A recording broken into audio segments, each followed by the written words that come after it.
Synthé Night Club, l'émission des supporters des Verts en partenariat avec Active, présentée par Keun.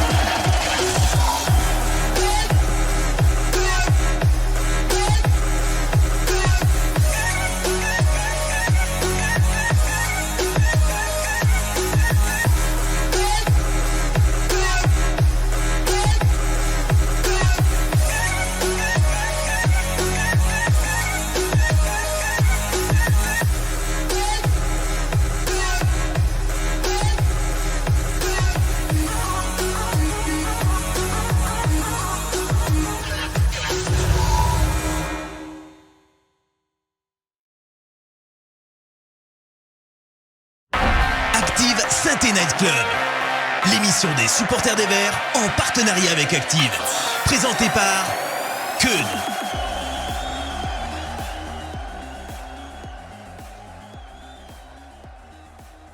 Allez, ça commence bien, moi aussi je suis en pleine forme comme notre équipe de Saint-Etienne puisque j'ai lancé le générique et le jingle de début en même temps. Bonjour à toutes et à tous et bienvenue dans ce 161e numéro du Synthé Night Club. Pour ceux qui nous écoutent en live, j'espère que vous n'êtes pas déstabilisés par le fait qu'on soit en direct un dimanche soir. Mais ne vous inquiétez pas, on change un peu vos habitudes d'écoute, mais notre équipe conserve une certaine stabilité dans ses matchs à l'extérieur. Ne vous inquiétez pas, on va débriefer une nouvelle chute de notre différence de but. Ne vous inquiétez pas, on va pouvoir parler d'un beau naufrage en terre bretonne. Ne vous inquiétez pas, on reste dans cette zone d'inconfort bien rugueuse. Bon, en soi, une défaite à Rennes, pour une équipe qui remonte en Ligue 1, c'est pas infamant. Mais le tableau d'affichage fait mal encore une fois. Sur le papier, qu'on perde 1-0 ou 12-0, le bilan comptable est le même. Sauf pour la différence de but, évidemment. Mais le problème, c'est qu'on n'est pas sur le papier, on est dans une réalité où les têtes ne se soignent pas aussi sereinement après une raclée, où les muscles ne récupéreront pas aussi vite. Alors comment faire pour éviter que ça ne se reproduise ? On va essayer d'y voir plus clair ce soir, analyser ce qui s'est passé, parler de la suite, et puis regarder un peu ce qui se passe autour de nous également. Pour ce faire, please welcome our Godfather, faites place à notre parrain, Timothée Mémon. Bonsoir Tim. Bonsoir à tous, ravi d'être avec vous. Comment vas-tu ? Ça va très bien, je reviens d'un mois de vacances, donc ça pourrait difficilement aller mieux. Il faudrait se plaindre pour qu'il en soit autrement. Ça va un peu moins bien parce que j'ai conclu mon mois de vacances par un déplacement à Horizon Park, donc j'ai pu assister sur place au naufrage. Mais tu y étais, d'accord, t'étais en tribune ou t'étais en zone presse ? J'étais je devrais pas le dire, mais bon, j'étais en tribune de presse parce que j'étais accrédité. J'étais en tribune de presse en première période, puis j'avais des potes en parkage et j'ai réussi à me faufiler jusqu'au parkage pour la deuxième. Voilà, ce qui m'a permis de chanter pendant 20 minutes, de m'arrêter de chanter pendant les 25 autres et de discuter avec mes potes de la pluie et du beau temps. Ça faisait du bien, ça faisait plaisir de les voir. Eh ben écoute, on le répétera pas à Monsieur Pinault, comme ça tu ne seras pas blacklisté, tout va bien. Avec nous ce soir également un homme qui est au podcast ce que Lucky Luke est au tir d'élite puisqu'il parle plus vite que sa bouche, Antoine Chira. Bonsoir Antoine. Salut Keun, salut Tim, salut tout le monde. Comment vas-tu Antoine ? Eh ben écoute, ça va, j'ai pas la chance de revenir d'un mois de vacances comme Timothée malheureusement. Donc j'ai pris cette défaite des Verts en plein fouet pendant l'année. Malheureusement j'étais devant ma télé pour ce match-là. Dans ces cas-là, c'est peut-être un peu préférable de pouvoir couper à 10 minutes de la fin quand il y a déjà 5-0 que plus personne joue au foot. Ça nous épargne un petit peu de temps. Ah t'as coupé à 10 minutes de la fin du coup ? Ouais, les 5-10 dernières minutes, je me les suis épargnées. Je me suis dit que j'avais quand même mieux à faire de mon samedi, de ma fin de samedi après-midi. Ok, bon bah ça me déculpabilise alors d'avoir coupé à 20 minutes de la fin.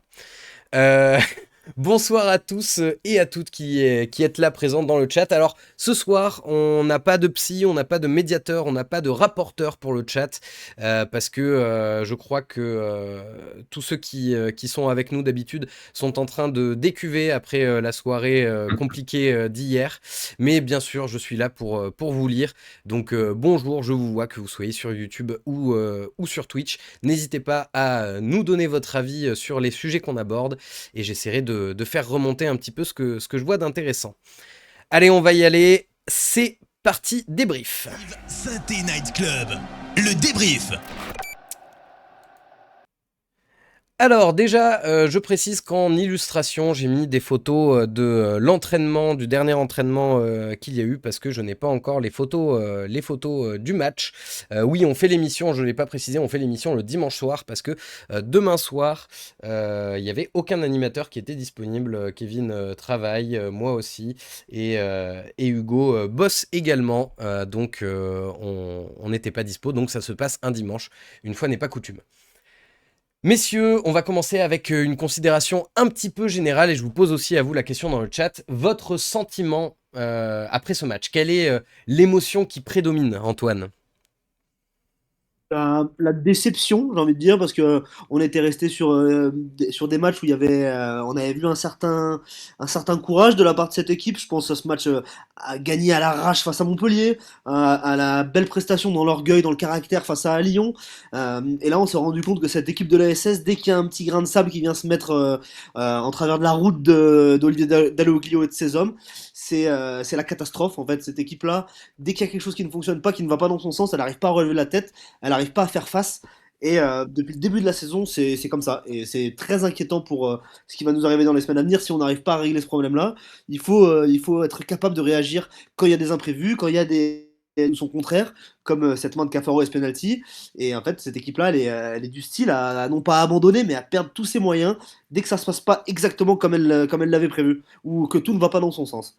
Ouais, c'est ce que disait un petit peu Olivier Dalloglio à la fin du match, hein, c'est qu'il ne comprenait pas pourquoi il y avait aussi peu de réactivité face au désastre annoncé. Timothée, toi, qu'est-ce que tu ressens? Pas qu'est-ce que tu retiens, mais qu'est-ce que tu ressens après ce match?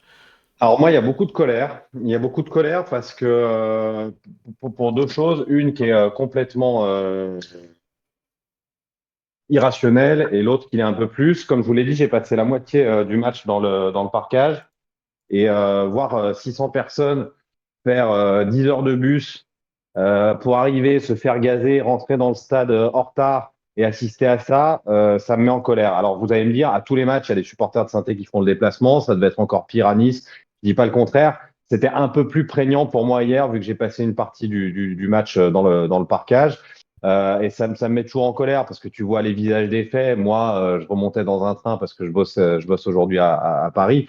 Mais enfin bon, le trajet retour a été long pour moi. Il était que de 2 heures. Il était dans le confort d'un train.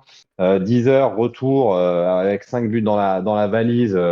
C'est très dur. Alors au-delà de ça, je suis très en colère. Et alors, on a un jour de moins que d'habitude pour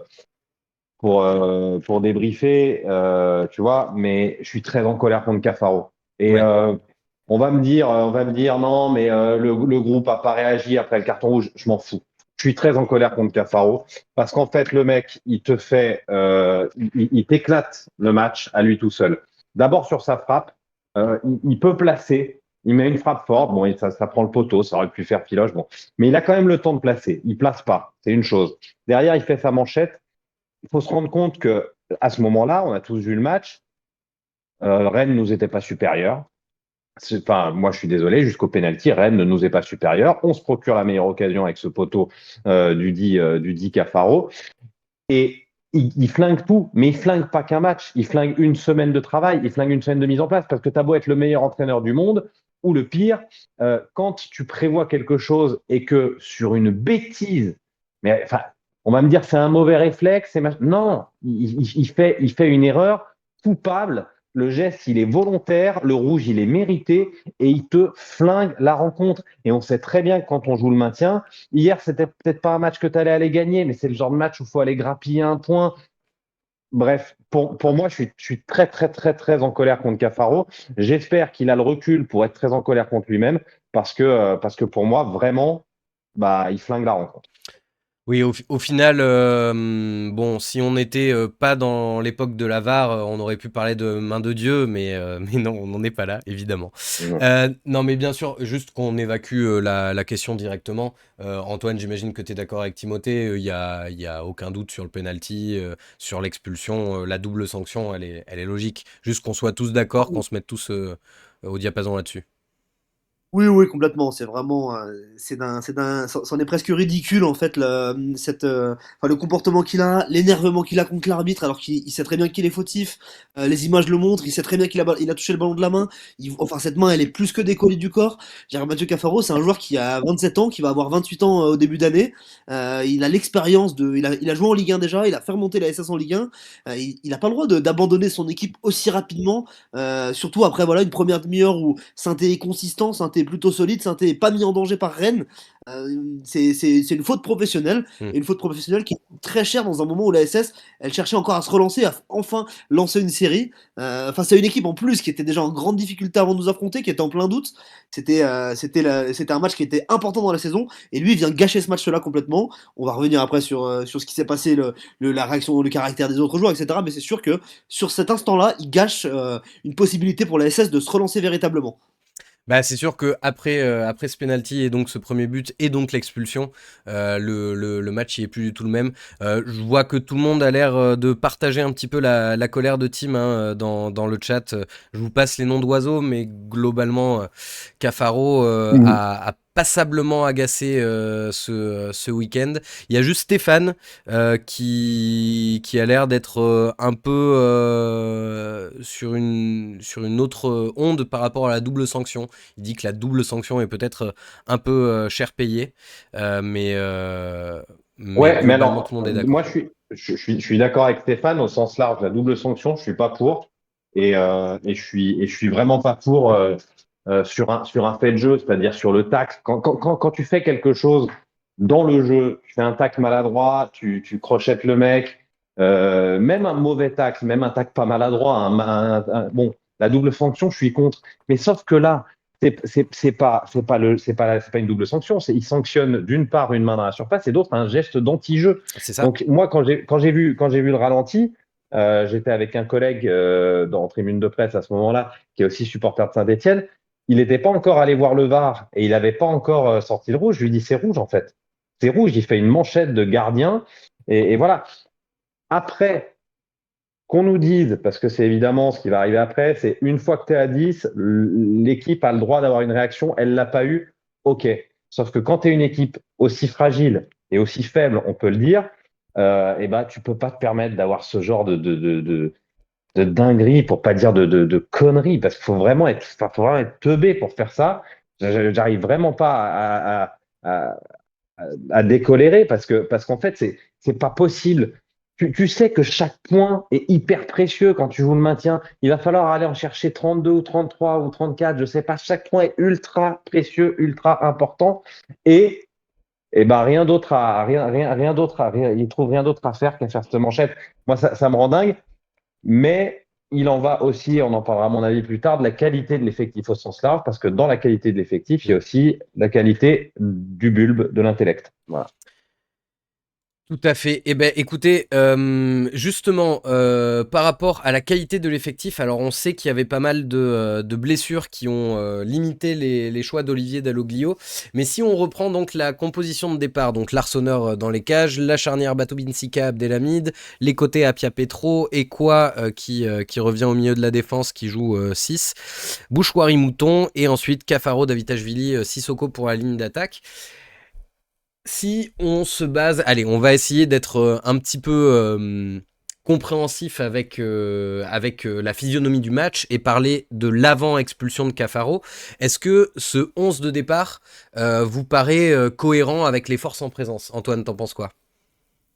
C'est clairement le 11 du moment, à part Mathieu Cafaro, voilà, mais qui est rentré aussi par rapport aux différents joueurs blessés et suspensions. Le milieu de terrain à 3, Ekwa, Bouchouari, Mouton, il a plutôt fait ses preuves. On a trouvé un équilibre avec vraiment Ekwa, cette sentinelle qui vient apporter son soutien pour la relance entre Batobinsika et Abdelhamid. On a un Bouchouari qui, grâce à ce positionnement derrière lui, peut se permettre de beaucoup plus se projeter vers l'avant, parce qu'il y a aussi un joueur de devoir comme Mouton qui est à côté de lui. Derrière, de toute façon, pour l'instant, il a fait ses choix, Olivier Dalloglio, sans Michael Nadé, la charnière de se dire qu'on va replacer Petro dans l'axe parce qu'il n'y a pas grand monde à mettre sur le côté pour l'instant. Donc oui, le 11, il est cohérent sur le papier. Après, dans les faits, ça a plutôt bien marché sur cette première demi-heure de jeu. Rennes avait le ballon, mais Rennes n'était pas inquiétant. On a su se montrer presque tranchant sur la contre-attaque. Je trouvais Timothée un petit peu dur sur l'action de Cafaro parce que il se l'amène bien, il a un angle qui est plutôt fermé, il essaie de surprendre Mandanda justement en frappant premier poteau. Ça rentre pas, ça aurait pu tourner en faveur, mais sur cette première demi-heure de jeu, c'était consistant, il y avait une idée globale, un projet global qui était presque satisfaisant, presque satisfaisant. Mais voilà, encore une fois, on va y revenir, j'imagine, sur la réaction de l'équipe au moment où il y a l'expulsion de Cafaro. Mais là, tout d'un coup, il y a plus du tout de bloc équipe, il y a plus du tout de, les joueurs sont perdus. On voit, ils n'arrivent pas à se remettre dans leur match. En fait, cet événement-là, ça les sort du match et il y en a quasiment aucun qui arrive à se remettre dans son match. Et alors, qu'est-ce qui manque selon toi, Timothée, pour qu'on arrive à avoir cette présence de réactivité d'esprit? Est-ce que, comme l'ont dit plusieurs joueurs en après-match, c'est le fait d'être à l'extérieur et de ne pas avoir le stade derrière eux? Est-ce que c'est un manque de leader sur le terrain? Parce qu'on nous parle souvent du fait que Abdelhamid est un leader, que Larsonneur est un leader, mais au final, qu'est-ce qui explique ce manque de réactivité?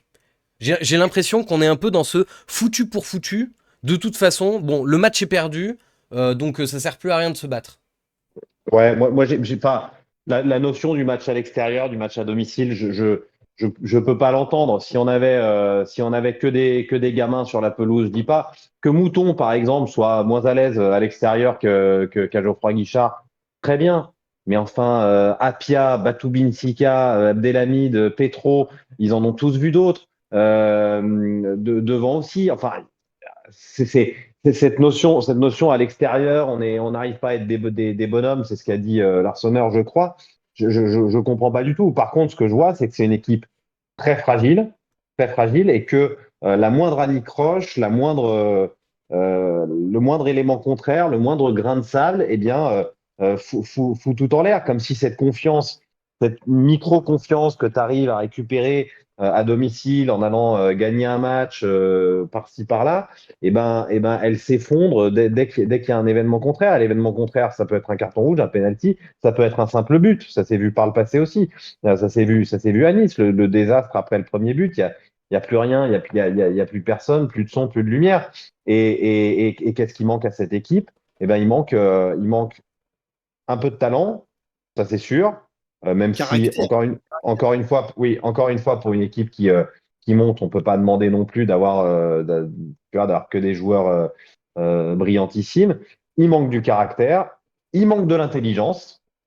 Et ça a sauté aux yeux hier sur le geste de Cafaro, mais il manque de l'intelligence. Il manque de l'intelligence, je l'ai déjà dit l'année dernière, il manque de l'intelligence à toutes les lignes. Parce que un match de foot, d'accord, ça se gagne avec les pieds, mais à un moment, il faut aussi être futé, il faut aussi gérer les temps forts, les temps faibles. Il n'y a personne pour faire ça, d'accord? Tardieu, quand il est arrivé, il a fait du bien parce qu'il apportait ça. Et là, il n'a pas les jambes pour le faire. C'est pas à lui que je demande de faire. Moi, la charnière, parce que attention au milieu de terrain, tout à l'heure, j'entendais Antoine parler de la composition qui a été faite hier. Tout ce que dit Antoine, je suis d'accord avec tout ce qu'il dit jusqu'à une minute avant le début du match. Parce que hier, on jouait à 5 derrière. Et quoi, il était en défense centrale. Hein, il redescendait pas simplement pour aider à la relance. Ouais.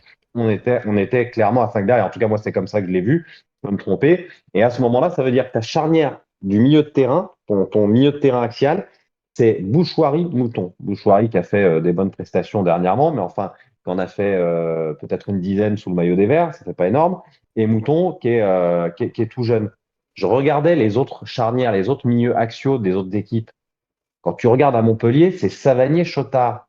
Je pense qu'on a vraiment le truc, la paire axiale au milieu de terrain la plus faible de Ligue 1, la plus inexpérimentée, alors qui certes par moment est capable de faire des choses. Mouton par son énergie, Bouchoirie par un talent balle au pied indéniable. Mais enfin, si c'était des joueurs aguerris, accomplis de Ligue 1, ça se saurait. Il manque de l'intelligence à cette équipe, du caractère, oui, mais du caractère. Tu fais revenir, d'un coup, si tu décides de faire revenir Briançon, de faire revenir Tardieu, mon conduit, tu vas dire, ah tiens, on apporte du caractère. Mais ça va pas suffire. Il faut des joueurs de Ligue 1 avec Ouais. de l'intelligence Voilà. Et le caractère vient avec en général. Bah, c'est ce que j'allais dire, c'est que des joueurs qui ont une intelligence de jeu, moi j'en vois dans l'effectif. Effectivement, Tardieu, Monconduit, je trouve que c'est des joueurs plutôt intelligents, mais par contre, Mais der- fini. mais voilà, ils sont plus du tout au niveau pour la Ligue 1. Donc en fait, c'est ça, il nous faudrait des joueurs qui aient un peu les deux, quoi. Donc Euh, ça veut dire qu'il faut être capable d'aller chercher au mercato justement ce profil. On n'arrivera pas à faire venir des génies. Hein. On va pas acheter des mecs à 15 millions sous prétexte que c'est Tannenbaum le taulier maintenant. Par contre, il faut aller chercher des mecs moins chers, mais avec de l'expérience en Ligue 1 et du bulbe, parce qu'il nous manque du bulbe. Il nous manque du bulbe, ça se voit en attaque. Je trouve que le seul qui semble être enfin, que je trouve assez malin, qui a de la jugeote, c'est Davitashvili. Pour le reste, qu'est-ce que c'est faible, qu'est-ce que c'est faible. Même Apia qui a énormément d'expérience. Hier, je l'ai vu se faire bouffer. Et ça n'a pas été le pire hier. Hein. Mais sur des trucs, tu te dis, mais oh, ce mec-là, il a 150, 200, 250 matchs de Ligue 1. C'est pas possible en fait. ouais. Et ce Euh, qui est criant, pour rebondir sur ce Vas-y, que disait vas-y. Timothée, et le manque de caractère et le manque de leader. En fait, on ne sait pas vers qui se tourner dans ces moments-là. Il y a personne, les joueurs se regardent, ils cherchent du soutien, et il y a personne qui est là pour prendre la direction de l'équipe, qui est là pour essayer de prendre tout le monde, de parler. On a l'impression que personne parle dans cette équipe. Et encore plus dans les moments difficiles, personne parle. On se regarde, on a la tête dans les chaussettes, on baisse la tête, on traîne le pied, on a l'Arseneur qui essaie de pousser une ou deux gueulantes, mais sinon il y a personne dans le cœur du jeu qui est là pour recadrer tout le monde, pour parler, pour remobiliser. Et sur des séquences comme hier, quand on prend ce carton rouge-là et ce but ici, à ce moment-là, il doit y avoir quelqu'un qui est capable de rassembler tout le monde et de dire voilà, ça va être compliqué aujourd'hui, mais voilà, essayer de ressouder quelque chose dans cet effectif-là. Et pour l'instant, on a vu personne qui était capable de prendre cette position-là dans l'équipe quand ça commençait à mal tourner. Ouais, je vois pas mal de gens dans le chat qui nous parlent aussi de Olivier Dalloglio. On va faire un petit point Ah, Olivier Dalloglio. j'attendais. Parce que bah, forcément, ces choix bon, après, il y a beaucoup de colère dans le chat, donc ça parle mercato, ça parle Olivier Dalloglio, ça parle niveau des joueurs, intelligence des joueurs. Joss Randall, qu'on salue dans le chat, résume bien la situation. Il manque une équipe de foot, quoi. Euh, globalement, en tout cas hier, c'est ce qu'il a manqué. Mais Euh, la colère, elle est légitime, elle est logique parce bah on oui, prend trop ah de bah, branlées, quoi, en fait. c'est clair. Que tu perdes à l'extérieur, qu'on traîne, comme tu disais, ça n'a rien d'infamant. Tu réussis à gagner peu ou prou, à part Auxerre, tu réussis à gagner les matchs contre les équipes de ton championnat. Tu gagnes à peu près tes matchs à domicile. Tu fais un parcours de promu qui est pas dégueulasse, comme je disais. J'ai regardé, je me suis amusé à regarder, puisqu'on n'est pas trop à l'aise avec cette Ligue 1 à 18, sur le nombre de points qu'il faut. Du coup, j'ai regardé la Bundesliga. Sur les 10 dernières années, il y a 9 équipes qui se sont maintenues avec 32 points. Donc, c'est pas une garantie, 32, Ouais, mais 32, tu vois, ça peut ça sent suffire. bon. Et si c'est 32, à ce moment-là, ça veut dire qu'on est même dans les clous comptablement, même après cette défaite. Mais ce qui fait mal au séant, c'est que c'est les branlées qu'on prend. Et sur Olivier Dalloglio, j'anticipe un peu, je m'excuse, je veux Vas-y, vas-y. pas te tenir la gonfle tout le long, mais sur Olivier Dalloglio, moi j'ai changé hier sur Insta avec un supporter de Saint-Étienne qui me disait ouais, Dalloglio ceci, Dalloglio cela. Mais avec cette équipe, mais tu mets Jürgen Klopp ou Ancelotti, qu'est-ce qu'il fait de pire, qu'est-ce qu'il fait de mieux? Tu m'expliques à quel moment un entraîneur est capable de faire de Léo Petro, de Apia, de Mouton, des joueurs au niveau? Non, moi je trouve que déjà, tu as réussi à prendre 13 points enfin, tu as 13 points en Ligue 1 avec une équipe de Ligue 2. Donc, enfin, moi, j'ai pas envie de j'ai pas envie de jeter l'opprobre. Par contre, j'ai un problème sur le recrutement. J'ai un problème sur le recrutement qui a été fait insuffisant, à n'en pas douter. Abdelhamid, c'était le joueur dont tu espérais qu'il apporte de l'expérience. Moi, j'en espérais un par ligne et finalement, on a pris un derrière. Bon, celui qu'on a pris, je sais pas si c'est une erreur de casting, je sais pas s'il va revenir à un moment ou à un autre. Il a fait un ou deux bons matchs, oui. Hier, il n'est pas là pour sauver le navire, loin s'en faut. Sur le deuxième but, il est quand même bien coupable. Donc, je suis en colère contre le recrutement. Et une fois que tu as dit que l'équipe manque de cerveau, que l'équipe manque de talent, elle manque pas. Je pense pas que ce soit une équipe de tricheurs, honnêtement. Je pense que globalement, c'est des bons mecs. D'ailleurs, j'en ai parlé hier avec Dalloglio, j'en ai parlé hier avec les dirigeants du club, les dirigeants d'avant, pas les dirigeants, enfin, les dirigeants qui étaient là avant, Perrin, Rustem et Soukas. Il y a des bons mecs, il y a un bon groupe, il y a pas de tricheurs, ça se passe bien dans le vestiaire, mais il te manque indéniablement du talent, de l'expérience, du bulbe, et le mercato a été raté. À partir de là, comment veux-tu pointer du doigt Dalloglio, en fait? Ouais, ouais. Encore une fois, tu mets qui? Tu mets Der Zakarian. Qu'est-ce qu'il peut faire de mieux? Et c'est pour ça j'allais dans l'excès. Si tu mets Carlo Ancelotti, qu'est-ce qu'il peut faire de mieux que la composition que tu as fait hier? Qu'est-ce qui va t'apporter de plus? Alors, il va peut-être être plus à même de faire progresser certains joueurs, peut-être les faire progresser un peu plus vite. Mais bon, la saison, elle a commencé depuis 4-5 mois. C'est très bien que c'est pas sur une durée aussi courte qu'on va prendre des ânes pour en faire des chevaux de course, quoi. Bah, Ancelotti ou Klopp, je suis d'accord. Par contre, si tu prends Zidane, peut-être qu'il peut faire une Robert Herbin et se mettre sur le terrain. Ah ouais, ouais. Et à la Ouais, je vois rigueur, ce que tu même à veux dire, ouais. 50 piges, bon, on sait jamais. Du coup, on prend Zidane, Thiago Motta, on prend tous ceux qui semblent encore un peu en jambes. Voilà. On- Ça peut le faire. Non, mais ouais, Antoine, moi je rejoins assez Timothée là-dessus sur le fait que Olivier Dalloglio, je vois pas ce qu'il pourrait faire vraiment de plus, mais je vois quand même beaucoup de messages dans le chat qui disent arrêtez de défendre Olivier Dalloglio, tout ça. Factuellement, il y a eu une décision qu'on peut analyser un peu plus en détail sur ce match d'Olivier Dalloglio. Et j'aimerais bien avoir ton avis, Antoine. C'est le changement à la mi-temps où il fait rentrer Wadji. Qu'est-ce que tu as pensé de cette stratégie-là? Pourquoi Wadji? Pourquoi ce poste-là? Est-ce que toi, ça t'a paru malin? Tu t'es dit, ah tiens, pourquoi pas? Ou est-ce que au contraire, tu t'es dit, oh mon Dieu, dans quoi on s'embarque? Mais de toute façon, je pense qu'il a tenté un coup à la mi-temps, Ouais. Olivier Dalloglio, en faisant rentrer Wadji. Il se dit, de toute façon, dans la situation actuelle, il y a 3-0, non, il y avait 2-0 à la mi-temps. Il faut tenter quelque chose de différent. Il faut tenter d'avoir un joueur qui peut jouer dans la profondeur. On va continuer à avoir ce bloc bas quoi qu'il arrive. Donc voilà, on va essayer d'avoir des solutions dans le dos de la défense rennaise. À plusieurs moments, il s'est quand même distingué, Ibrahima Wadji. Ça peut être une idée pour les semaines à venir. De toute façon, quoi qu'il arrive, on va devoir trouver des solutions offensivement parce que là, on a vu que ça n'avait pas fonctionné. Ça peut être quelqu'un qui peut profiter des performances moyennes de Sissoko et de Stassin pour nous apporter un profil qui est très différent. Sissoko, c'est vraiment un attaquant de fixation. Stassin, c'est un petit peu un attaquant hybride, j'ai envie de dire, qui est capable de jouer un peu de haut but, mais aussi dans les petits espaces. Et Wadji, lui, c'est vraiment un attaquant qui aime bien dévorer la profondeur. Sachant qu'on est une équipe qui risque pas avoir de ballon, la plupart des matchs, on n'aura pas beaucoup le ballon. Ça peut vraiment être un joueur qui peut nous faire du bien, qui peut nous donner de l'air, et qui peut nous permettre de jouer de manière assez directe, avec en plus des profils qui peuvent lui ressembler, comme des profils rapides comme Cafaro, comme David Ashvili, des mecs qui sont à l'aise sur les situations de contre-attaque.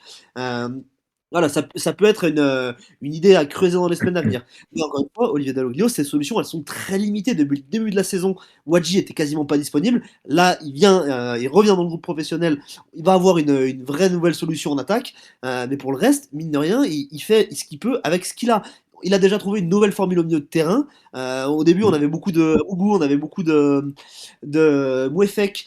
Ça marchait pas. Il a essayé de changer. Finalement, on a trouvé, en oubliant cette heure de jeu catastrophique hier, mais avec ce trio Mouton, Bouchoirie et quoi, une certaine stabilité, une certaine idée de jeu.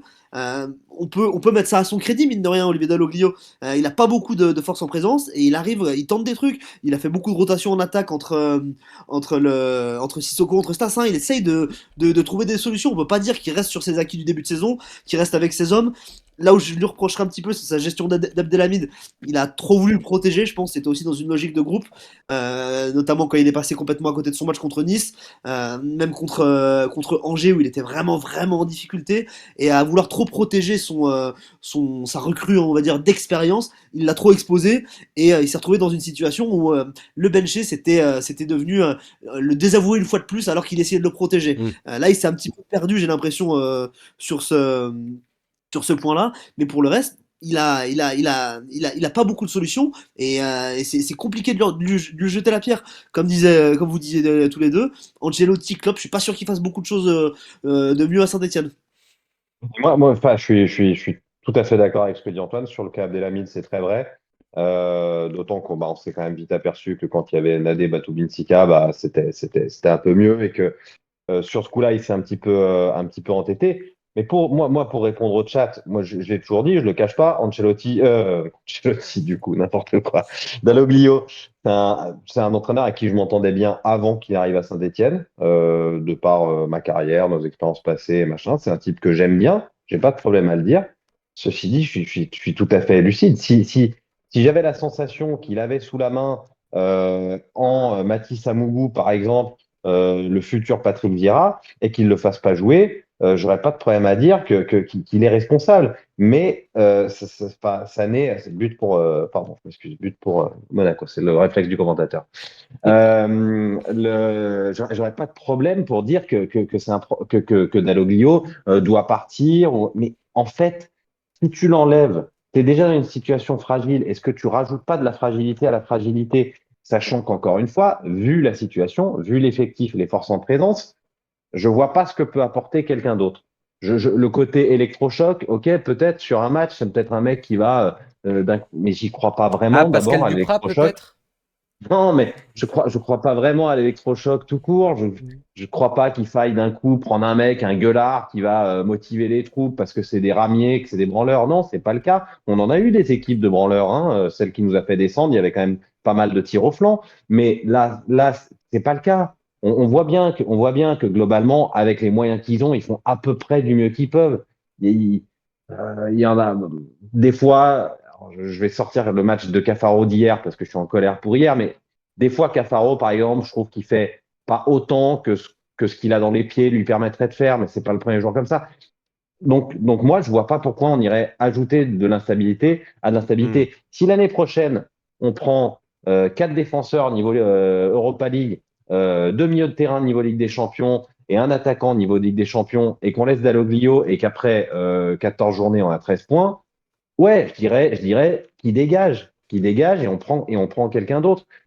Mais c'est pas le cas. Pour l'instant, enfin, encore une fois, je trouve qu'avoir 13 points en Ligue 1 avec une équipe de Ligue 2, bah, d'une certaine manière, c'est déjà pas mal. Ça Ouais. limite la casse et ça limite la casse jusqu'au mercato en espérant que celui-ci nous permette de nous renforcer, d'avoir une équipe un peu plus en corrélation avec le championnat dans lequel on joue. Juste par rapport à Cafaro, est-ce que pour vous, il a grillé sa possibilité de jouer cette saison avec Saint-Étienne? Est-ce que là, c'est terminé, sa saison est finie ou presque? Non, parce que Moi, je l'effectif est tellement restreint. Je m'excuse, je fais vite. Non, l'effectif est tellement restreint que même si, tu vois, même si, je sais pas, même s'il avait chié dans les pompes de Dalloglio et de Larry Tannenbaum, t'as pas le choix. Hmm. Donc non, il a pas grillé. J'espère juste qu'il se fait tout petit. J'espère juste qu'il y a des gens au club qui lui ont dit que par bêtise, par bêtise, il a flingué une semaine de travail du groupe, de l'entraîneur, mais de tout le club aussi. Parce qu'il faut se rendre compte que, alors attention, ça arrive, c'est pas le premier à qui ça arrive de péter un plomb, hein, ça arrive. Mais il faut qu'il en ait conscience. Et Ouais. moi, des fois, Cafaro, j'ai l'impression qu'il est bien gentil, mais qu'il manque un peu de conscience de ce qu'il fait et de l'impact de ce qu'il fait et du devoir qu'il a en tant que joueur pro. Antoine? suis tout à fait d'accord. L'effectif, il est bien trop limité pour se passer d'un joueur qui nous a montré qu'il était capable de réaliser des bonnes performances. C'est un joueur qui sait faire des différences, qui est un petit peu feignant par moment, qui est râleur, mais qui sait faire des différences. Et on en aura besoin dans cette saison-là, avec les limites de l'effectif actuel. Juste, avant qu'on passe à la partie suivante, je vois qu'il y a un lobby dans le chat qui n'est pas dirigé par Chantal, mais de gens qui nous demandent pourquoi Olivier Dalloglio ne passe pas en 4-4-2. Pourquoi est-ce que on ne Alors, verrait pas, j'ai vu beaucoup de pourquoi on n'essaierait pas un Wadji Tassin devant, pourquoi tout ça? oui, eh ben, excellente remarque. Quand vous avez parlé de Wadji tout à l'heure, je n'ai pas voulu intervenir, mais je me suis dit que Wadji Stassin, c'était effectivement une possibilité parce que Stassin, il a quand même une certaine intelligence en déviation et que Wadji, bah, est évidemment plus rapide que Sissoko, je vous apprends rien, et que ça pourrait le faire. Le problème, c'est que, enfin, je pense que la situation dans laquelle se trouve Dalloglio, c'est qu'il se dit qu'il n'arrive pas à avoir une assise défensive et que bah, mettre en place un système qui, de fait, semble un peu plus offensif, à partir du moment où tu mets deux attaquants de pointe, bah, t'enlèves un milieu ou t'enlèves un défenseur. Euh, je pense qu'il est dans cette optique-là, mais je suis assez d'accord sur l'idée d'un Wadji Stassin. Voilà, ce sera pas Salah Zamorano, mais Antoine, sur cette possibilité-là, parce que oui, effectivement, Timothée en parlait, il y a le problème de, on a quand même réussi à gagner une stabilité défensive avec Pierre Ekwa qui joue comme un cinquième défenseur. Si on passe en 4-4-2, littéralement, du coup, il n'y aura plus cette possibilité-là. J'imagine mal. L'idée sur le papier, elle peut être séduisante parce que ça va nous apporter des profils différents en attaque, plus de combinaisons si on a le ballon, etc. Mais l'équilibre de l'équipe est tellement précaire dans la situation actuelle que se priver de monde dans l'entrejeu, j'ai un peu peur que cette équipe-là elle soit trop limitée pour pouvoir résister aux autres équipes de Ligue 1 en ayant un peu moins de monde dans l'entrejeu. Ou alors il faudrait vraiment que ça participe beaucoup plus, qu'offensivement Wadji ou Stassin soit vraiment beaucoup plus présent dans le cœur du jeu pour venir aider sur les phases défensives notamment. L'idée sur le papier elle est séduisante, mais avec les qualités des joueurs qui peuvent être alignés autour de ce duo-là, j'ai un peu peur que ça soit beaucoup trop limité et qu'on prenne un petit peu l'eau très rapidement. Ok. c'est peut-être une bonne idée. C'est peut-être une bonne idée quand tu vas affronter des équipes vraiment de ton niveau, ou alors quand tu es à 0-0 à domicile et que tu dois faire la diff, ou inversement que tu es mené 1-0 à l'extérieur et que tu dois trouver une solution. Ça, je suis assez d'accord. Après, commencer un match dans ce dispositif-là, même si encore une fois, il est séduisant sur le papier, dans ce dispositif-là contre, 13 des 18 équipes de Ligue 1, bah, ça me paraît, enfin des 17 autres équipes de Ligue 1, ça me paraît être un peu cavalier. Et voilà, et puis après, tu as toujours cette notion de continuité, de te dire est-ce que tu vas changer de système en fonction de l'adversaire, et ainsi de suite. Bon. Ouais. Je vois des questions sur Miladinovic, pourquoi on l'utilise pas? J'ai pas de réponse officielle, mais a priori c'est qu'il est pas au niveau, hein. S'il apparaît même pas dans le groupe, c'est qu'il n'est pas au niveau. Je vous propose qu'on parle un petit peu de nos concurrents directs au maintien. L'AS Saint-Etienne est actuellement 15e de Ligue 1 sur 18. Montpellier dernier, Nantes avant-dernier, Le Havre antépénultième. Au-dessus de nous, on a Angers, Strasbourg, Rennes, Brest, Toulouse, Reims, Auxerre, etc., etc. Au niveau des résultats de ce week-end, Brest a gagné 3-1 contre Strasbourg, qui donc est au même nombre de points que nous. Ils sont à 13 points en étant 13e. Le PSG a fait match nul contre Nantes, donc Nantes qui est allé chercher un point au parc. Montpellier a fait match nul contre Lille, donc là aussi ils ont pris un point contre une des équipes du top 4. Et le Havre-Angers dans ce duel de bas de classement, c'est Angers qui l'a emporté au Havre sur le score de 1-0. Et Marseille, oui, est mené 1-0 pour l'instant face à Monaco. Dans ces résultats-là que je viens d'évoquer, Antoine, toi, lequel te paraît le plus parlant vis-à-vis de l'impact sur notre classement à nous? Est-ce que c'est le point pris par Nantes au PSG alors que c'est pas censé être dans la besace? Ou est-ce que c'est la victoire d'Angers qui s'éloigne un peu? Qu'est-ce que tu retiens? Moi, j'ai la victoire de Toulouse qui m'embête beaucoup. Toulouse qui est en train de prouver qu'ils vont peut-être sortir de notre championnat. C'est quand même 4 victoires sur les 5 derniers matchs, Toulouse. Ouais. C'est une équipe qui a l'air voilà, de tout doucement s'installer un petit peu dans le ventre mou de la Ligue 1. Ce match de PSG Nantes hier, c'est une parodie de football pour ceux qui ont regardé le match. C'est Ah, je l'ai pas vraiment vu. une équipe du PSG dans un manque criant de réussite qui a 90% de possession de balle et qui n'arrive pas à trouver la faille. Peut-être que ça va leur faire du bien au mental à cette équipe de Nantes, mais je la trouve limitée. Après, c'est vrai que cette victoire de Angers sur la pelouse du Havre, quand on a vu le Havre, enfin, quand on a vu la performance du Havre, ils sont venus gagner chez nous en début de saison. Je les ai trouvés assez solides lors de ce match-là, une équipe qui joue au foot. On sent que des fois, à trop vouloir jouer au foot, ils risquent de se perdre. Et là, ça a payé, ça s'est vu contre Angers.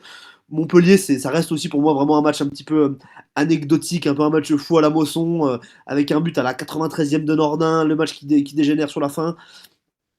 Voilà, le résultat qui m'embête le plus, c'est cette victoire de Toulouse qui se sort de notre championnat. Pour le reste, en fait, on voit que tout le monde est capable de taper tout le monde. Angers qui va gagner au Havre. c'est difficilement pronosticable. Enfin, ce résultat-là, il est difficilement pronosticable. On ne sait jamais qui va sortir vainqueur de ces confrontations directes. On a vu que ça pouvait être à l'extérieur, à domicile, que toutes ces équipes toutes ces équipes du bas de tableau pouvaient se gagner chez l'une, chez l'autre. Ça se jouera vraiment à l'équipe la plus opportuniste sur la saison. Ouais. Je vois dans le chat des gens qui disent le PSG, toujours ils perdent des points contre nos concurrents, comme par hasard. C'est tous les matchs qui nous font mal. Et il y a SSE 7100 qui dit toutes les équipes qui jouent contre nous sont meilleures surtout. Toi, Tim, vis-à-vis des équipes là qu'on a évoquées, tu disais qu'on avait le milieu le plus faible de Ligue 1. Au niveau de l'effectif, sans parler uniquement de la doublette du milieu, tu nous vois un effectif plus faible que Angers, Le Havre, Nantes, Montpellier? Par exemple, je pense qu'on a un effectif plus faible que Montpellier, mais par contre, je pense que Montpellier ira dans la charrette à la fin. Hmm. Donc c'est un peu paradoxal, ça fait pas tout. Il y a des questions de dynamique, il y a le fait que ça te prend donné depuis un moment. Moi là, dans les résultats dont tu parlais, je suis très embêté par la victoire d'Angers. C'est-à-dire qu'en fait, c'est typiquement le genre de match où bah forcément tu pries pour le match nul avant le début de la rencontre. T'as pas envie que qui que ce soit prenne des points. Nantes, c'est pareil. Nantes, c'est un peu le même syndrome que Montpellier. Alors, quand ça fait des années, des années, des années que tu t'es ras les miches vis-à-vis du maintien, bah, à un moment tu le payes. Mais de ce que j'ai vu, de ce que j'observe, des différents effectifs et de ce que j'ai vu comme match depuis le début de la saison, de toute façon, j'ai l'impression de donner des nouvelles du front, mais ça se jouera forcément entre Angers, nous, Le Havre, Nantes et Montpellier. C'est 5 équipes qui seront concernées. Je pense pas que Strasbourg, à la fin, sera concerné. Je pense pas. Rennes, sûr que non. Brest, je pense pas. Toulouse, c'est vrai qu'à un moment, on a pu penser qu'ils étaient avec nous, mais quand on regarde l'effectif, il y a quand même un effectif qui est au-dessus d'une autre et au-dessus des équipes citées. Donc ce sera entre ces 5-là. Il ne faudra pas se louper dans les confrontations directes avec ceux-là. Il va falloir être capable d'aller gratter des points ailleurs, quoi. Mais donc du coup, ouais, voilà. Du coup, la victoire d'Angers qui me gêne le plus, moi. Ouais. Et t'évoquais aussi avant l'émission la victoire de Toulouse qui, bah, comme le disait Mm. Antoine, sort un petit peu de notre championnat et nous fait pas du bien. Euh, Monaco qui est en train de donc mener face à Marseille. Marseille qui sera notre prochain adversaire, comme vous le voyez sur le calendrier de la 14e journée que je vous ai affiché.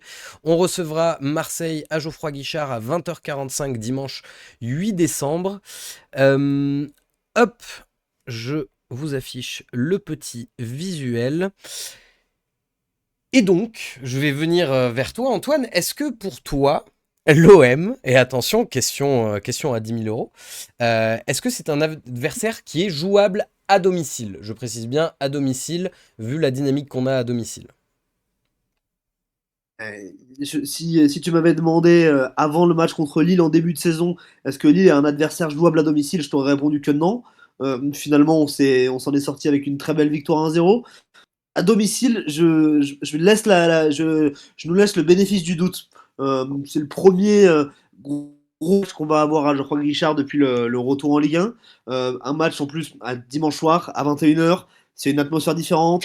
Les matchs à Geoffroy Guichard en plein hiver, dans le chaudron contre Marseille, ça rappelle forcément des souvenirs particuliers pour ceux qui ont l'habitude de fréquenter le Geoffroy Guichard. Donc voilà, je me dis que ça peut, cette petite magie qu'on a pu avoir pendant tant d'années dans le chaudron sur ces belles affiches, elle pourrait revenir dimanche prochain. Mais malheureusement, footballistiquement parlant, j'ai du mal à y croire. C'est compliqué d'imaginer cette équipe-là accrocher Marseille. C'est compliqué d'imaginer cette équipe-là résister à la puissance offensive de l'OM, qui, on peut le voir, hein. Greenwood qui est déjà à 8 buts, Enrique qui est à 5 buts, Mopé qui est en train de tourner de plus en plus, Wai qui reste un buteur correct, très correct, malgré ses difficultés à s'adapter. Cette défense de Saint-Etienne-là face à cette attaque de Marseille-là, j'ai vraiment du mal à l'imaginer tenir. Mais bon, on va essayer de prier, on va essayer de se dire que dans une ambiance des grands soirs, la SS tienne 20-25 minutes et ne se retrouve pas tout de suite pris à la gorge par l'OM, parce que j'ai vraiment la crainte que si on prend un but encore une fois dans la première demi-heure de jeu, cette équipe-là ne soit pas capable de réagir dans l'adversité. Timothée, est-ce que tu nous vois capable de faire un résultat contre Marseille, même si, et quand je parle de résultat, en soi, un match nul contre Marseille, même à C'est un domicile, résultat. ce serait déjà un résultat, hein. On va pas se Ouais, mentir. ouais, bien sûr, bien sûr.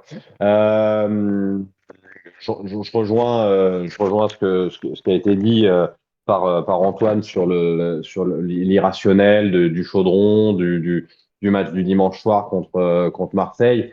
Après, si on met justement le cœur et donc l'irrationnel de côté, Marseille à l'extérieur, c'est injouable. 6 victoires en 7 matchs, premier du classement à l'extérieur. Certes, nous, on a plutôt des bonnes stats à domicile, mais voilà, je vois Marseille supérieur. En fait, je serais très, très embêté si Marseille s'inclinait ce soir, parce qu'il serait d'autant plus dans une obligation de résultat. Il y aurait une forme d'urgence. Alors, ça peut aussi leur faire trembler un peu les jambes, hein, mais le problème, c'est que Marseille, quand ils ont les jambes qui tremblent, bah, ils ont des joueurs du profil Dolberg, par exemple, qui est typiquement le joueur au QI foot, mais pas que foot, au QI tout court, qui te permet de surmonter ce genre de période, et il n'est pas le seul dans cet effectif. Raisonnablement, voilà, si on me demandait d'être ma paye sur une équipe, je ne mettrais pas sur Saint-Étienne, mais voilà, moi j'y serais, j'ai envie d'y croire. En plus, j'en profite pour amener du monde à Geoffroy Guichard, des gens qui connaissent pas forcément très bien le Chaudron. J'ai envie qu'ils voient ce qu'il y a de plus beau chez nous, c'est-à-dire une belle ambiance, un beau public, et puis si on arrive à faire un score, voilà, une belle liesse collective. Si je dois miser sur des points, je vise plutôt le match à Toulouse que le match contre Marseille. Putain, ça c'est dur, hein, Tim, parce que petite parenthèse, mais moi c'est un truc que ma copine n'est jamais allée à Geoffroy Guichard et je n'arrive pas à me décider sur quel match je vais lui proposer, parce que j'ai envie de lui Alors proposer un avant, match où je vois une victoire probable, et je n'arrive pas à trouver un match où je vois une victoire probable. C'est terrible. c'est vrai qu'avant, on avait la chance de dire, quand tu voulais emmener quelqu'un à Geoffroy Guichard, tu voulais pas l'agressivité qu'il peut y avoir dans le derby, tu voulais pas prendre une rousse, il y avait Bordeaux. Bordeaux, c'était la belle ambiance. Ouais. Tu perds, tu gagnes, il y avait une belle ambiance, machin. Bordeaux, on va pas les jouer de sitôt. Moi, l'année dernière, j'ai emmené 9 Suisses pour le match de Bordeaux. Et ben, je peux vous dire qu'ils se souviennent du Chaudron, ils se souviennent du doublé de Ouais. Cardona, et ça les a marqués à vie. Voilà. C'est vrai que tu peux peut-être attendre la saison prochaine avant de l'emmener. Ouais. C'est plus sûr. C'est vrai que là, le Saint-Étienne Bordeaux de l'an passé, je pense qu'on Ouais, va s'en souvenir un petit joli moment. choix. Ouais. Je vois juste dans mon petit visuel d'avant-match là. Alors bon, c'est qu'une stat, hein, ça veut rien dire, mais je vois juste le ratio but marqué, but encaissé. Nous, on est à 11 marqués, 30 encaissés. Marseille, ils sont à 27 marqués, 16 encaissés. Ouh, le petit frisson qui parcourt le corps. Euh, Antoine, tu es Olivier Dalloglio, ok? Sans aucun souci. Alors, la semaine prochaine, tu as une équipe à composer contre Marseille. Une équipe de 11 joueurs. Qu'est-ce que tu me fais de beau? Écoute, c'est vraiment la question à 1 million d'euros, ça aussi. C'est pas facile, hein? Euh, c'est même très difficile. Je garderai bah, évidemment Gauthier Larseneur à la cage. Je garderai Denis Sapia dans le couloir, Dylan Batominsika dans l'axe. Faute de solution, je continue d'aligner Abdelhamid et notre ami Petro dans le couloir. Mini parenthèse juste sur l'état de forme des Non, défenseurs.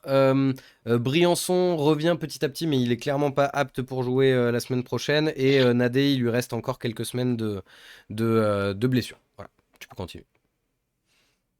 malheureusement, c'est à moins que Pierre Cornu soit vraiment de retour à une forme physique correcte et qu'il puisse tenir sa place à gauche à la place de Léo. Bon, on n'a pas encore de grosses certitudes par rapport à ça. Au milieu de terrain, je garde Pierre Ekwa à la défense. Et je me dis que pourquoi pas tenter un retour de Amougou avec Mouton, ou un Amougou Bouchoirie, pour essayer d'avoir un petit peu plus un beau volume de jeu que Amougou a su amener. Et surtout, il a un profil à pouvoir jouer une soixantaine de minutes et après faire rentrer un Mouton dans ces cas-là, ou faire rentrer un Mouefek pour la fin du match. Et pour ce qui est de devant, encore une fois, je me dis que ça pourrait être le match pour relancer Ibrahima Wadji dans l'axe. tenter le coup avec David Tachvili sur un côté et sur l'autre côté, malheureusement, on n'a plus beaucoup de monde. Est-ce que Boakier sera présent ou pas? Je sais pas. Ça aurait pu être l'autre personne sur le côté ou alors tenter, je sais pas, tenter un Wadji sur un côté et un Stassin dans l'axe pour varier un petit peu les plaisirs. Ok. Timothée, je me tourne vers toi. Au niveau de la paire centrale, Antoine proposait un petit Amougou Bouchouari bien jeune. Est-ce que toi, vis-à-vis de ce qu'on s'est dit tout à l'heure par rapport au 4-4-2, est-ce que tu tenterais un changement de dispositif ou on reste dans ce qui a fait notre force ces derniers matchs? Moi, et pour prendre une expression à la mode, à date, c'est-à-dire qu'avec ce qu'on sait de ceux qui seront potentiellement présents, voilà mon effectif. Je passerai une défense à 4 avec Larsonneur, avec Apia, Batu Bintika et Quoi. Ok. Et sur le côté gauche, plutôt Cornu à choisir. Un milieu de terrain récupérateur avec Amougou en sentinelle, Bouchoirie Mouton devant lui. À droite, Davitashvili. À gauche, Stassin. Et Sissoko en pointe. Voilà. Ça a un peu, joue un peu à l'apprenti sorcier. Je suis pas entraîneur. Au moins, j'ai pas de pression. Mais voilà ce que je tenterai. En Intéressant. gros, pourquoi? En gros, pourquoi? Parce que Ekwa, on voit qu'il est capable de jouer en défenseur central. Alors, c'est pas son poste, mais vu qu'on a pour l'instant, en l'absence de Nadé, pas de solution crédible, puisqu'Abdelhamid n'en est pas une, pourquoi pas le tenter à côté de Batou Binsika? Surtout s'il a un cornu à sa gauche, c'est-à-dire un joueur qui, à mon avis, est en tout cas en pleine possession de ses moyens plus fiable que Petro, même si j'ai beaucoup critiqué Petro et que c'est loin d'être le pire depuis le début de la saison.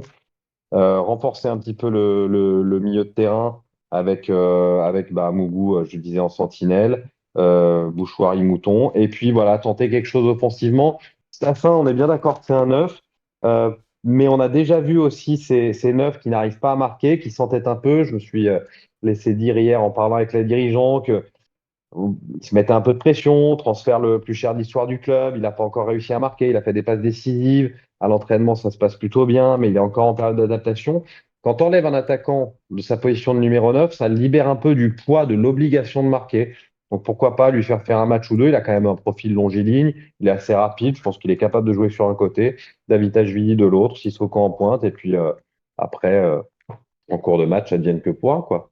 Ok, eh ben écoute, intéressant.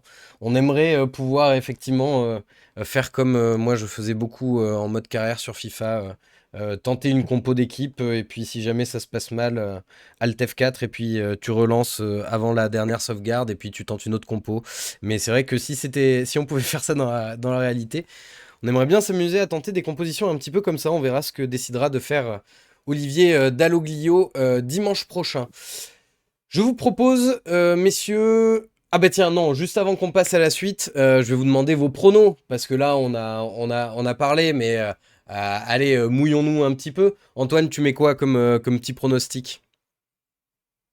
Allez, en étant optimiste, je vais dire un match nul, un partout. Oh, bel optimisme. Timothée? Zéro. Pardon, tu peux répéter, ça a 0-0. bugué un peu? 0-0, pardon. 0-0. 0-0. Ok. Eh bien écoutez, on va par 12-0 pour Marseille. Allez, ça y est. Je vois que ça se lâche dans le chat. Je vous propose qu'on passe à la dernière partie de l'émission. On va se faire un petit quiz pour terminer en douceur cette émission. Alors vous le savez, hein, comme toutes les émissions cette saison, on fait un petit quiz à la fin.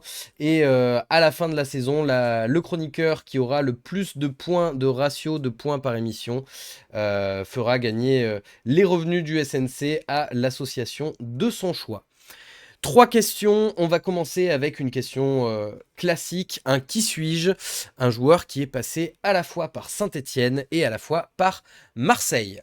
On parle d'un joueur qui est retraité des terrains. Attends, on peut dire autant de noms qu'on veut? Alors, une fois que vous avez une proposition, vous dites votre prénom, je vous donne la parole et vous faites une proposition. Et si vous vous trompez, la main va à l'autre personne. Ok. Donc, on est un joueur retraité des terrains. qui commence sa carrière de joueur professionnel à Montpellier en 1983. Club où je vais passer d'ailleurs une grande partie de ma carrière jusqu'en 1991. Après un passage mitigé à Naples, puis un retour en France du côté de Nîmes Olympique, je rejoins les Verts pour 2 saisons entre 93 et 95. Malgré des performances plutôt correctes, le club a des résultats compliqués et je décide alors de rejoindre l'AJ Auxerre de Giroud. Timothée. Timothée, Laurent Blanc. Laurent Blanc, tout à fait, véritable globe-trotter. Je continue mes voyages saison après saison, d'abord à Barcelone, puis à Marseille, puis à l'Inter, puis finalement, je termine ma carrière à Manchester United. J'ai un des plus beaux palmarès du football français avec l'une des plus belles pages du football de l'équipe de France. Je suis Laurent Blanc, qui est donc passé par Saint-Étienne et Marseille. Et par contre, j'avais totalement zappé qu'il était passé par Naples. Ah mais alors Et moi, Ouais, c'est ce qui je m'a l'ai pas perdu. du tout. je t'avoue que je savais pas qui était passé par Naples et je savais pas non plus qui était passé à Nîmes. Je m'en souvenais pas du Ok. tout. Deuxième question, on va parler d'un autre Saint-Étienne-Marseille, vu que c'est le prochain match qui s'offre à nous. Un Saint-Étienne-Marseille qui a eu lieu le 18 mai 2013, où l'on gagne 2-0. Pourquoi ce match? Bon, parce que c'était une victoire à domicile et que j'avais envie qu'on se rappelle des bons souvenirs. Bah, qui était sur le terrain ce soir-là du 18 mai 2013 où on gagne 2-0? Vous allez me donner l'un après On l'autre dit un nom ouais. et le premier qui se trompe a perdu. On va Là, commencer avec c'est toi, pas de chance. Antoine. C'est pas de chance, Antoine. C'est les années où je commentais pour Active, là. Je dois pas être trop mauvais. Alors, bah, je vais commencer par derrière, hein. Je vais dire Stéphane Ruffier. Stéphane Ruffier, c'est bon. Faut dire des Marseillais et des Stéphanois ou que des Stéphanois? Moi, j'ai mis que les Stéphanois, mais si vous faites un Ok. perfect, on passera aux Marseillais. Ok. Alors, Bayal. Mustapha Beyelsal, ça marche. Loïc Perrin. Loïc Perrin, capitaine, ça marche. Amouma. Romain Amouma, ça marche. Goulam. Fawzi Goulam, tout à fait. Brandao. Brandao, il était sur le terrain, ça marche. Aubameyang. Pierre-Emerick Aubameyang, il était sur le terrain aussi, tout à fait. Voilà. Belle équipe quand même. Ouais, belle équipe.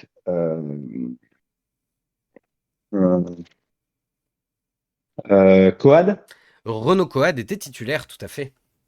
À toi, Antoine. Est-ce qu'on n'avait pas un Yohan Molo? Yohan Molo, il n'était pas titulaire, mais il est rentré en jeu, donc ça fonctionne. Oula. Ok.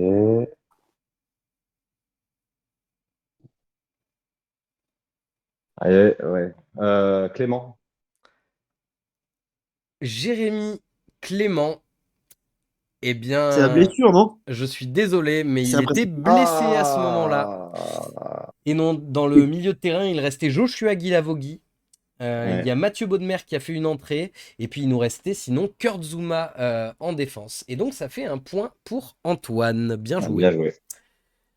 Et puis ce week-end, dernière question, on a joué contre Rennes ce week-end. Et alors là, franchement, la question elle est un peu bâtard. Je vais vous demander les joueurs qui sont passés par Rennes, joueurs ou entraîneurs passés par Rennes et Saint-Étienne. Et alors là, c'est compliqué. Et donc, on a commencé avec Antoine juste avant. On va passer à Timothée ce coup-ci. Je dis Frédéric Antonetti. Frédéric Antonetti, c'est bon. Frédéric Antonetti, c'est pas mal.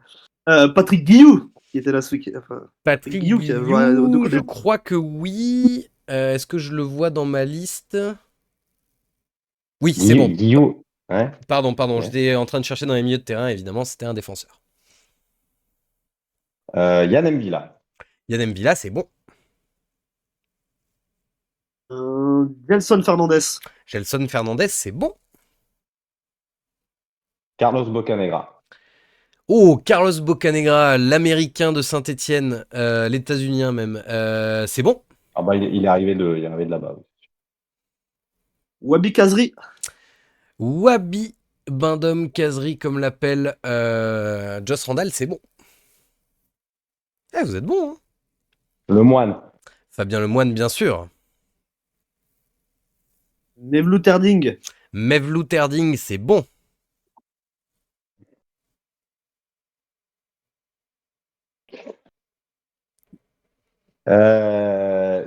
Il a fait tellement. Batlef? Et Laurent Batles, ça marche. Ouais, ça marche. Je vois des noms dans le chat, ça marche. Ne regardez pas le chat, hein, messieurs les chroniqueurs, hein, d'ailleurs. Mais... il y en a qui sont bons, il y en a qui sont faux. Est-ce que J'en ai un. Kevin Ah, Théophile attends. Catherine. Kevin Théophile Ah, Catherine, c'est tout celui-là. à fait, ça marche. Bah alors là.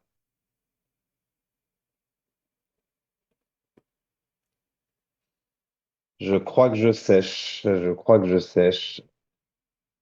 Ouais.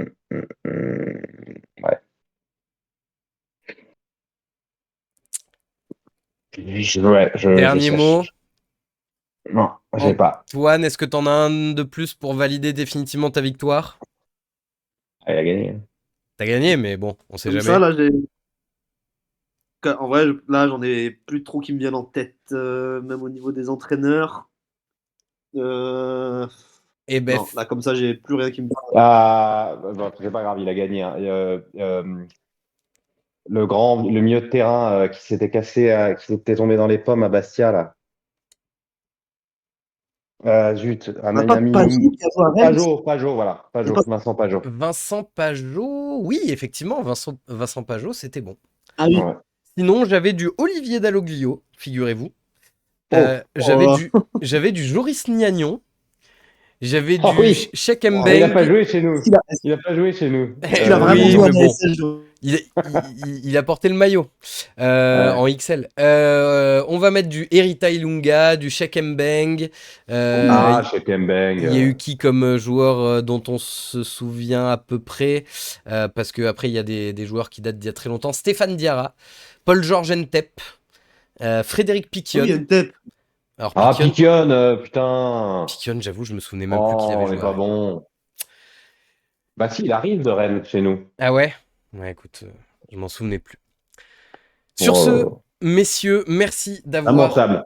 participé à cette émission. Merci à vous dans le chat qui avait été particulièrement actif sur YouTube. Merci à vous donc d'avoir suivi. Merci de nous avoir écoutés en podcast. On se quitte. Vous pouvez retrouver Timothée Mémon à 22h45 sur la chaîne L'équipe. Donc on va le laisser prendre son scooter pour rejoindre les studios. On vous fait des gros bisous et à la semaine prochaine. Donc normalement ce sera pas demain lundi mais le lundi d'après. On reprend les bonnes habitudes. Et bonne soirée tout le monde. Ciao ciao. Ciao, ciao. Salut, salut.